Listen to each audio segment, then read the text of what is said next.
Everyone knows about Nebuchadnezzar's feasts. No one talks about what his servants had for lunch. Babylon, 610 BCE. The city sprawled across both banks of the Euphrates, its walls so thick that chariots raced along the top. But behind the glazed brick facades and the temple stood something else. A city of laborers, merchants, scribes, and families who'd never set foot in a royal hall. Their food tells a story that clay tablets and palace records almost completely erased. Start with barley, not wheat, barley. It grew in Mesopotamian soil better than anything else, and it was cheap. A laborer in Babylon didn't eat bread made from fine flour. He ate barley bread, dense, slightly bitter, the color of wet sand. Rations were measured in selah, a unit roughly equivalent to a liter. A worker on a temple construction project might receive 8 selah of barley per month, sometimes less. That barley wasn't always ground into bread. Sometimes it was brewed. Beer in ancient Babylon wasn't a luxury, it was a staple. Weak, cloudy, often sweetened with dates or honey, it was safer than water and filled bellies. Workers received beer rations as part of their wages. A day laborer got about 2 liters. It was sustenance, not celebration. Now add legumes. Lentils and chickpeas grew in small plots outside the city walls. Families who could afford land cultivated them. Those who couldn't bought them at the market, dried, stored for months. A part of lentil stew, cooked with onion and garlic, was a meal that appeared on thousands of Babylonian tables. It cost almost nothing. It was protein when meat was impassable. Meat existed in Babylon, but not for the poor. Fish from the Euphrates was more common. Bones found in excavations of worker housing show small fish, eaten whole, nothing wasted. Occasionally, during religious festivals, a laborer might receive a small portion of mutton or goat, but that was rare. The average Babylonian family ate meat perhaps a dozen times a year, if that. Onions and garlic were everywhere, cheap, preserved well, and they made bland food palatable. Cucumbers grew in summer. Lettuce was available to those with access to irrigated gardens. Dates hung from palms throughout Mesopotamia, sweet, dense in calories. They were the closest thing to candy that common people knew. A handful of dates could sustain someone through a hard day of labor. Oil was precious. Sesame oil, derived from seeds grown in Babylon's fields, was used sparingly.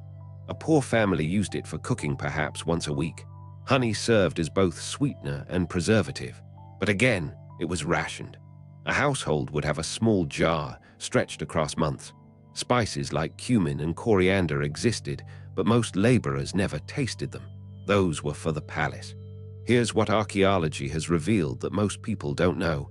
The poor of Babylon ate better than we'd expect, but not because they were wealthy. They ate well because they understood efficiency.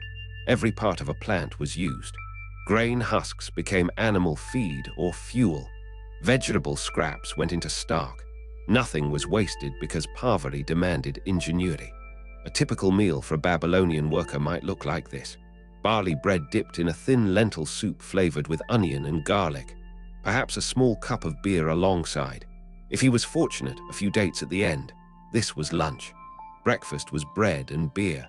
Dinner was bread and whatever vegetables were in season. No variety, no surprises. Repetition kept people alive. The wealthy ate differently. Palace records describe feasts with roasted meats, imported fruits, wines, and dishes prepared with exotic spices. These meals were theater, designed to display power and abundance. But they tell us almost nothing about how Babylon actually tasted to the 95% of people who never attended one. What's remarkable is how little food culture changed across centuries in Babylon. A worker in 600 BCE ate nearly identically to one in 400 BCE. Barley, lentils, onions, beer, dates. The recipe was locked in by economics and environment. Change would have required disruption, new crops, new trade routes, new wealth. Babylon's poor didn't have access to any of those. Cooking methods were simple. Most families shared communal ovens. A woman would bring her dough at dawn and collect baked bread by mid-morning. Stews simmered in clay pots over open fires. There was no concept of a private kitchen in the modern sense. Cooking was a neighborhood affair, governed by tradition and necessity. The spice trade existed, but it bypassed ordinary Babylonians almost entirely.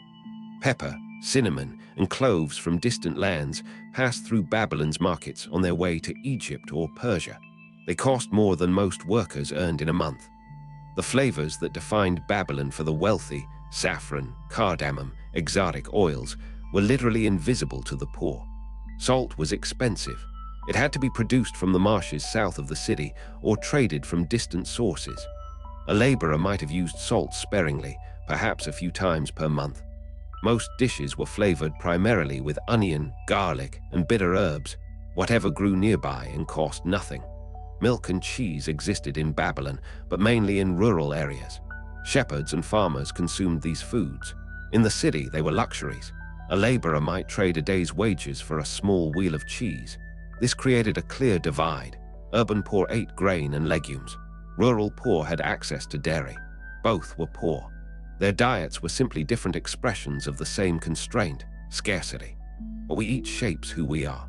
The Babylonian poor were shaped by barley, lentils, and beer, not because they chose these flavors, but because geography and economics chose for them. Their palate was narrow by modern standards, but within those constraints, they developed expertise.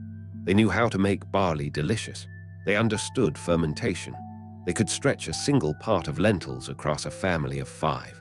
The royal feasts, for all their magnificence, tell us almost nothing about what Babylon tasted like to the people who actually lived there. The forgotten flavors, the ones that sustained millions across generations, were humble, repetitive, and utterly authentic. They weren't celebrated. They weren't recorded in detail, but they were the true taste of the ancient world. The next time you read about ancient Babylon, remember this.